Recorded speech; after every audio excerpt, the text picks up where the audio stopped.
Hello, everyone, and welcome to the Toffee Blues, your source for all things Everton, and welcome to another 24/7 news video.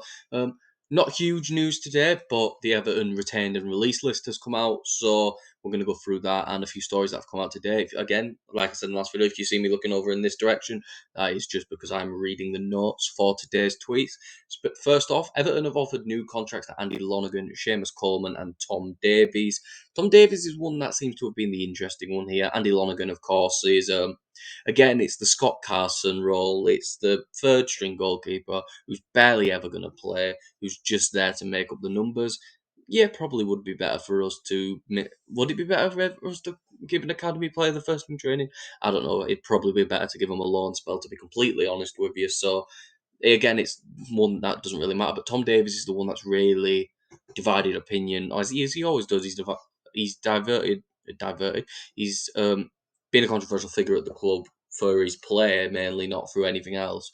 Well, he's playing other things, but they don't really matter in the sense of a football pitch. But yeah, it's 50% of fans said they wouldn't take Tom Davies back at Everton, with another 50% kind of in the middle of yes and unsure. And I'm probably in that boat between yes and unsure, to be completely honest with you, because if he's going to take really cheap wages, I do think he's good enough on his day to be a squad player. And I do think Sean Dyche is someone who could get the best out of him. Is he going to play every game? No, but he's a good rotation option to have. And in a situation where we're struggling as much as we are with FFP right now, I don't really see the issue of having someone like Tom Davies at the club, to be completely honest with you. I think all it does is help us, really, in a sense where instead of worrying about signing a player to play backup in midfield, we've got someone who's already there that can do that job, instead of just spending money that we don't have to spend and don't need to spend, to be completely honest with you. We've also confirmed that Andros Townsend will leave the club when his current contract expires. Townsend, again, someone who hasn't really done much at his time at Everton. He scored that goal at Old Trafford where he did the Ronaldo celebration and scored that, goal of the season contender against Burnley. But besides that, didn't really make much of an impact at the club. Spent more time on talk sport than he did playing, it felt like, towards the end. And it's not his fault. He got a serious injury and wasn't able to play. And I think by the time he was fit and ready to play, if he even got fit this season, that I just don't think he was in the plans for the manager. So I think it's another one where it's unfortunate. Townsend was one of those Rafa signings where it was he wanted to bring in young players and then brought in Andros Townsend. So it was one of those really confusing ones. But again, we wish the best for Andros Townsend in the next move of his career. And, he did live at the club with some good memories in the end. So, compared to some of the other players that, are leaving. Everton have also confirmed that Asmir Begovic is leaving at the end of the club. There were some rumours linking Begovic to Luton that I saw earlier on in the day. So that could be where he goes to Luton. But yeah, Begovic, when he played, was quite good. I think he got 4 clean sheets in 10 games for us. And again, just a backup goalkeeper, was just there just in case something happened to Pickford. And it's hard to say much about him. And I know he's wife had the horse, and they was really supportive about the club. So besides that, again, thank you for your time at the club, Begovic, and all the best for wherever you move next. Here a few young players here, so I am going to have to look off to the side to read these names. We have confirmed that we've offered new contracts to Ryan Astley and Lewis Gibson, while the clubs took up the options to extend Jack Barrett and Mackenzie Hunt's contract. I don't know. Lewis Gibson's the name I recognise massively. Mackenzie Hunt apparently has got some potential, but I've heard a lot of things about. I remember Lewis Gibson, and I don't really know what's happening. I feel like he was at Bristol Rovers recently. But again, if Sean Dyche sees these players having a role in the future, or if they've got academy prospects, I don't know, because I feel like Gibson's 22, 23 now, so that's one where I don't really know. Now we're getting on to the little Paul Joyce section. There's a few things that have come out about Everton from Paul Joyce today. Well, two things specifically, so we'll get straight to them. It remains to be seen whether Tom Davies will extend his contract with Everton. There's been interest in the 24-year-old from elsewhere in the Premier League, and Davies' future could depend on how Everton plan to develop the midfielder. I always forget Tom Davies is only 24, to be honest with you. I always think he's much older than that. But yeah, it's one of those where I don't know what Davies is going to do. It depends if Davies wants to play football or not, if he's happy to cash a check playing for a Premier League team.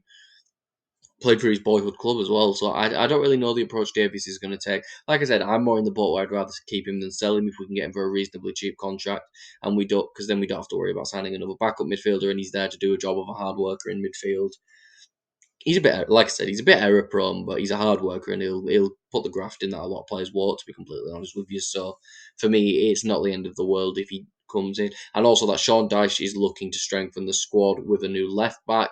Attack is also a priority. The club are also in the market for a new backup goalkeeper. The backup goalkeeper will make sense, Begovic leaving, but I think there's a few decent goalkeepers on the free market. We don't have to be spending money on a backup goalkeeper, to be honest. And then Attack, of course, we're desperate for a striker.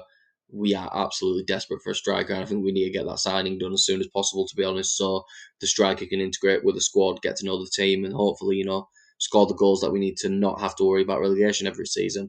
And then left back, I agree with Mikolenko. I like Mikolenko, and I want to like Mikolenko, but again, he's too error prone, and in the time he's out at the club, he just feels like he hasn't developed. Get to the Premier League. He hasn't adapted to the Premier League, and of course, the standard of Ukrainian football is not very good at all. Of course, he did play against teams like Barcelona in the Champions League, but it was a very small sample size. Even we've seen poor players have amazing performances against fantastic teams in the past, so it's hard to really judge him off a few brief appearances in the Champions League. To be completely honest with you, but I don't think Mikolenko's a bad option at all for a backup, and I do think competition will only make someone like Mikolenko better in a similar way to you saw Dini's best form when he had competition for the left back spot in the team. So it's one of those where I'm not against a left back as long as we don't spend too much money. I think there's a Kyle Walker Peters. I don't know how much Southampton would want for him. I don't know if there's a relegation release clause, but again, that's a player where I'd love to have him at Everton. The versatility to play right back and left back, and also if he's decently cheap, that's a signing I can't see the problem with, to be completely honest with you. But then we move on to David Lynch, who says Everton, Wolves, and West Ham are all interested in Almeria forward Al Bilal Toure. The Spanish side have put a £34 million asking price on the 21-year-old. A player I'm not too familiar with, but from looking at him on FBref, looks like a talented young player. 7 goals and 2 assists in only 21 La Liga appearances. And according to FBref, he has a similar player profile to someone like Ollie Watkins. Something Everton desperately need is a striker. Do we have the £34 million to spend? Is it a thing where we may offer them 15 up front and 20 in instalments? I don't really know. I don't know much about the player, but 7 goals and 2 assists in only 21 appearances, as previously mentioned. They are good numbers. He's contributing to a goal at least practically once every 2 games, just under that. So again, it's one where I wouldn't be against it but our record of signing strikers from Spain, even if it is just Sandro Ramirez, and that's it's a bad one. And I don't know much about the player. I like that he's young and he's clearly got potential, but you can tell by the stats, La Liga's not a massively easy league to get goals in. So it's one of those where I'm saying that Hoslu's been scoring goals less. But again, if the club thinks he has the potential, and it looks like he does, I'd have to watch some more content on him to get to really understand him. But again, it looks like the club's going in the right direction, at least with signing younger players who can fit, around the team. And finally, it's possible Sean Dyche will give Dele Alli a fresh chance to prove himself at Everton. That's from the Mail. This is one that I feel like could get its own entire video, and I don't want to spend too much rambling about it. But the thing with Dele Alli is, to keep it brief anyway, is I don't know how many appearances he has to make until we have to pay Spurs 10 million, and it's one of those where can we really afford to pay Spurs 10 million to give Dele Alli a few appearances to be crap? Now I don't know if friendlies count. If friendlies don't count, well, I can imagine 10 competitive fixtures. So if he plays really well in pre-season, I'm not against giving him an appearance off the bench in the Premier League or a start in the Premier League or 1 or 2 starts in the Premier League. I'm not against that. But we need to know that Dele Alli wants to play football, first of all, that Dele Alli is not going to throw his toys out of the pram when things go wrong and things of that nature. Like I said, I like Dele Alli. And I do believe there's a player in there. I do believe there's a player of at least top half Premier League quality in there. Maybe not, the best young player in the league like he looked like a few years ago, but I think there is still a really talented player in there. And if Sean Dyche believes he can get that out of Dele Alli, then I don't see why not. He's a much better manager than Frank Lampard, so I don't understand why I wouldn't be massively against it.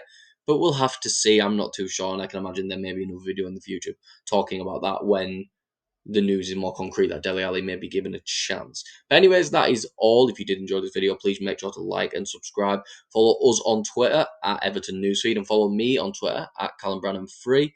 I'll see you all for the next video or live stream that I'm on, and goodbye everyone.